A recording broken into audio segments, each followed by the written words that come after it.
Hello guys, tingnan mo to si tita sa edad niya na 84 years old.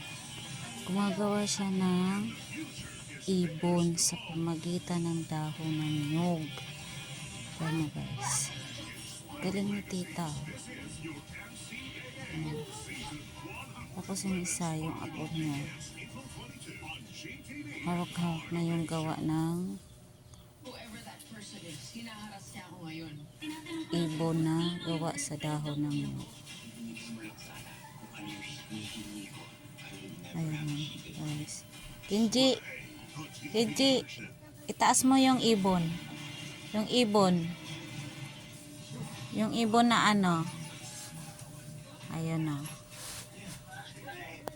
Ayan na guys. Ibon na dahon ng nyug gawa ni tita guys. Ayan, ganda. Si tita Minay. Si Kenji naman yung